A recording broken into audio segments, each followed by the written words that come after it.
2018 perspective question is question B1. Just with regards to setup of this, having a look through some of your solutions, they're just a little bit off. So most people set up the plan perfectly. But as regards getting the picture plane, the ground line and horizon line, some people just did horizontal lines and it's completely off. So you're getting 60% for just getting this correct. So we need to get it ironed out correctly. We'll just do it in a slightly different colour. So once you have set up the plan just normally, measure from A down 100 millimeters. Okay, that's the 20 meters is equivalent to 100 millimeters. Once you have that, in order to get the picture plane, you will join both end points of the object to the spectator. And what you're going to do with that is get what you're staring at, your line of sight. We want to get directly in the middle of that. What you're going to do is bisect. You can see that I've taken my compass, struck an arc on both sides, moved my compass up on top, struck an angle on both sides. And what I've got directly in the middle of this is called my line of sight. The picture plane is always perpendicular to this. Always, okay? So once you do that, you can come perpendicular to that line, as you can see there, and that will be your picture plane. After this, you are getting vanishing points in the plan, and you get marks for labeling these in plan as well, and some of you haven't done that. So to the edge of the object, you're going to put your second set square underneath, and you're going to slide your set square down, and you'll get your first vanishing point on the picture plane. Do the same on the opposite side. Slide your set square, put second set square underneath and slide until you get down to the spectator and you'll get your second vanishing point. So there's marks for getting the vanishing points and the picture plane and obviously your line of sight. Once this is done, taking your picture plane, draw a parallel line anywhere above the plan for your ground line. And you were told in the question that the horizon line is 10 meters above the ground. That's 50 millimeters. So measure 50 mil and you can draw your horizon line, label it HL, and bring up both vanishing points perpendicular again. Okay, directly up onto it. This is the setup of it. Because corner A is on the picture plane, you have to start with that point and you need to find all the points of this object on the picture plane. This is arrived at by bringing all the points on the actual plan to the spectator, and where they cross, you can bring them up. So corner A is up 5 meters, which is the equivalent of 25. So measure it on that centre line. This is called my height line. Measure to 25 and you can draw that line in. With both of those points on corner A, they have to go back to the vanishing point. Draw these back lightly for the moment because we don't know where they're going to finish just yet.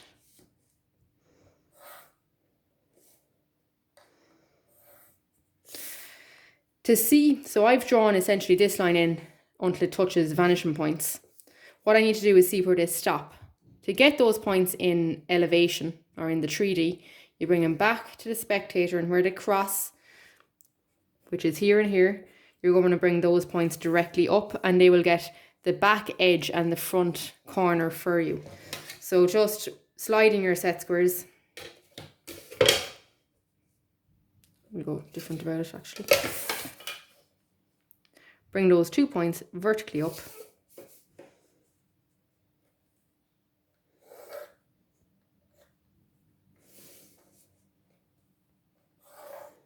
Okay, so I've got the front face of it. And just slide your set square again. Sorry. That line wasn't long enough on the right hand or the left hand side. And you got the back edge of it. From the whole question that you know that the overall object is 15 meters, which is the equivalent of 75. So from A, I've measured 75 tall. When I bring that 75 back to the vanishing point, I can see how tall the back edge needs to be. So I can put that in heavy in a few minutes time. But for the minute, I know this is heavy. Okay. So once you have the baseline done on both sides and you've measured up the 5 meters, which is 25 mil, and you've brought that back to both vanishing points and you've measured a 75 and you've got the overall height of the object, what we need to do is create that 20-degree slope that they've been talking about. Now we're going to do this using an auxiliary vanishing point, because we're asked to use an auxiliary vanishing point to determine the sloping lines on the surface B. And that's this surface here, this is surface B. So this is sloping back up at 20 degrees. And in order to get that, we need to do an auxiliary vanishing point.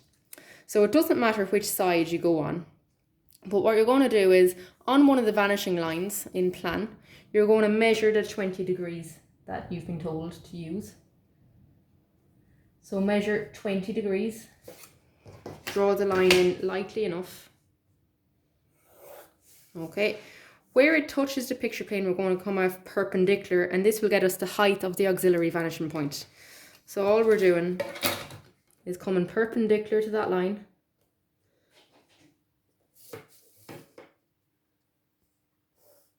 And this has got us an auxiliary vanishing point. And it's also got the height of that auxiliary vanishing point. Take this height and put it above your picture plane. So taking the height, transfer it above the vanishing point on the left hand side. Simple reason as to why you put it on the left hand side. We want the slope to go back in this direction. If we put it over on this side, you get us 20 degrees on the front surface, but we want it on the back surface.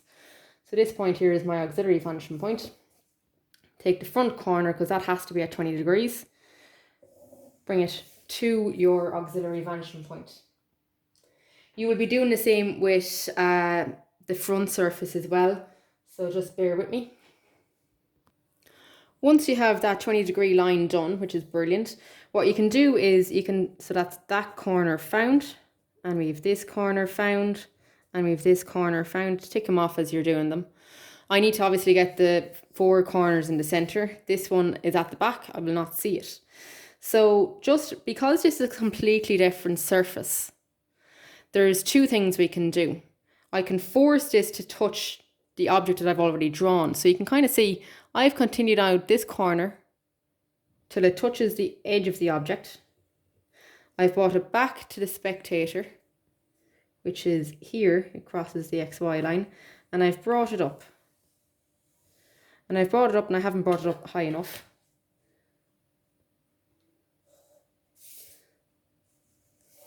So this point is here up in my 3D. I can bring it back to my vanishing point on the right hand side, vanishing point 2. So now I have this entire line drawn. A second thing I can do is I can get this corner very straightforward. I can bring it back to my spectator, see where it crosses, and bring it all the way up, which you can see on the back surface here. And I know that point has to be at 20 degrees. Bring it to my vanishing point. Where the 2 of them intersect, so where my horizontal line and the 20-degree line intersect, I've found the overall object. Okay, so I'll just put some of this stuff in heavy.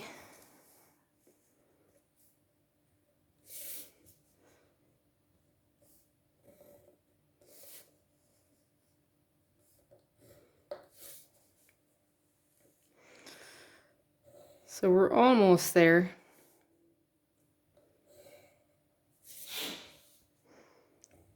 Now, so I have got this corner and this corner. Now we need to get this one. So again, bring it back to your spectator. Where it crosses the picture plane, bring it up.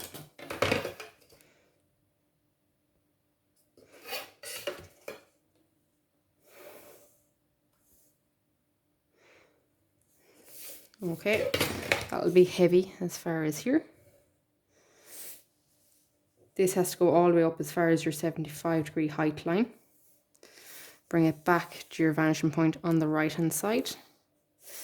This front edge will also touch off of that line. Okay, that can go in heavy. Bring it back to your back left hand side vanishing point and continue on that far corner. Okay, almost finished. This 20 degrees at the front, bring it in heavy. And the back corner, as I was saying earlier on, you can't see, so you don't have to put it in. You never show hidden detail. So that essentially is the perspective done. There's a part C to this. And the point C is the chimney. Okay, so we have to locate the chimney in this perspective view. And the first thing we need to do is find it in plan. So in plan, out from the corner of the object, you measure out 25 millimeters and you get where the chimney is meant to be. In order to find this in the 3D view up here, it has to come out from the back corner. So what I would do first of all is with that vanishing point on the right hand side, bring it through the corner at the back, and C has to be on this line here somewhere. In order to find it with C, remember, bring it back to your spectator. Where it crosses on your picture plane, that's where you're going to bring it up. And where the two lines cross, that's where C, the chimney, will be up in elevate or up in the 3D drawing.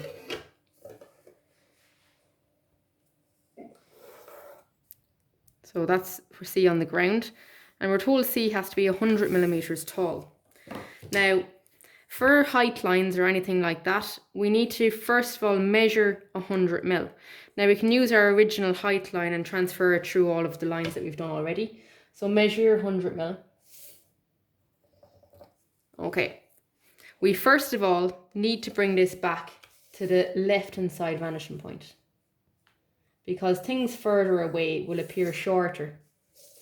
Once we have it actually on this point here, okay, so on this line, this is a completely different object. I need to transfer it onto this object next. So I need to bring it to the other vanishing point and continue it on out. And extend it another little bit. That's where it is.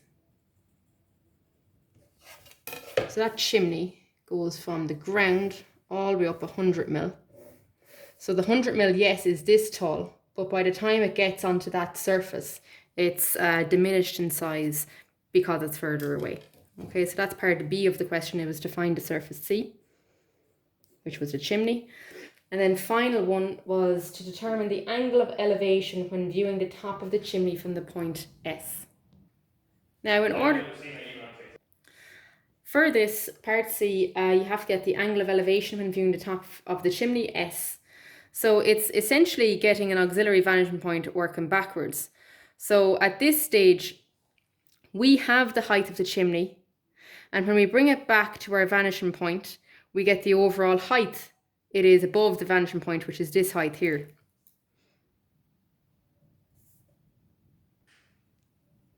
Pen isn't working. So it's this height. So essentially, if I take that height and transfer it perpendicular from where the chimney crosses the picture plane, I'll get the angle of elevation straight away. So, like we would have done here, so remember we used one of the vanishing lines and we came off perpendicular to it. Well, essentially I'll be doing the same thing where the chimney crosses. Okay, I'm going to come off perpendicular to it.